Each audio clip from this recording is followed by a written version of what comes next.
नमस्कार विद्यार्थी मित्रांनो, टीआरटी मार्फत घेण्यात येणाऱ्या पोलीस भरती पूर्व प्रशिक्षण योजनेकरिता सीईटी घेण्यात आली होती आणि या सीईटी संदर्भात आता विद्यार्थ्यांच्या मनात प्रश्न आहेत की निकाल कधी लागणार आणि डीव्ही कधी होणार. या अत्यंत दोन महत्वाच्या प्रश्नांचे उत्तर आपण या व्हिडिओच्या माध्यमातून जाणून घेणार आहोत. व्हिडिओ शेवटपर्यंत नक्की बघा. बघा विद्यार्थी मित्रांनो, टीआरटी मार्फत जी सीईटी घेण्यात आली होती त्याच्यामध्ये आता निकाल कधी लागणार आणि डीव्ही कधी होणार.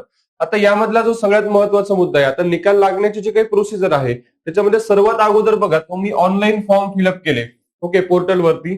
त्याच्यानंतर तुमची सीईटी झाली. सीईटी झाल्यानंतर तुम्हाला चॅलेंज पोर्टल उपलब्ध करून देण्यात आले होते, ओके. तर तुम्ही आता या टप्प्यावरती आहात विद्यार्थी मित्रांनो, लक्षात घ्या. आता याच्यानंतर तुमचे स्कोर कार्ड येईल. आता ज्या दिवशी तुमचं स्कोर कार्ड येईल, स्कोर कार्ड आल्यानंतर तुम्हाला तुमचे मार्क कळतील.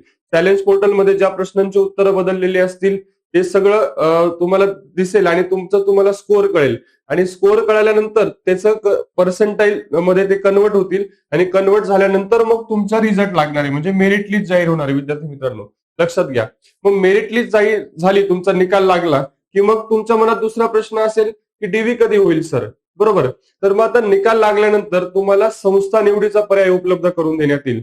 जेवढ्याही नामांकित संस्था आहेत त्यापैकी तुम्हाला संस्था प्रेफरन्स द्यावा लागेल आणि संस्था प्रेफरन्स दिल्यानंतर तुमचं त्या संस्थेमध्ये तुमचं डॉक्युमेंट व्हेरिफिकेशन होईल, लक्षात घ्या.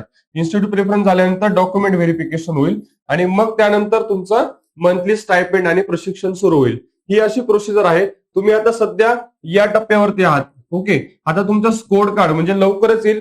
पोलीस भरतीच्या विद्यार्थ्यांचा क्वांटम जास्त आहे त्यामुळे थोडा उशीर लागू शकतो, पण स्कोर कार्ड साठी अत्यंत लवकरच काही दिवसामध्ये तुमचे स्कोर कार्ड येऊन जातील. अशाच माहितीपूर्ण व्हिडिओसाठी चॅनलला नक्की फॉलो करा. व्हिडिओ आवडला असेल तर लाईक करा आणि आपल्या मित्रांपर्यंत नक्की शेअर करा. धन्यवाद.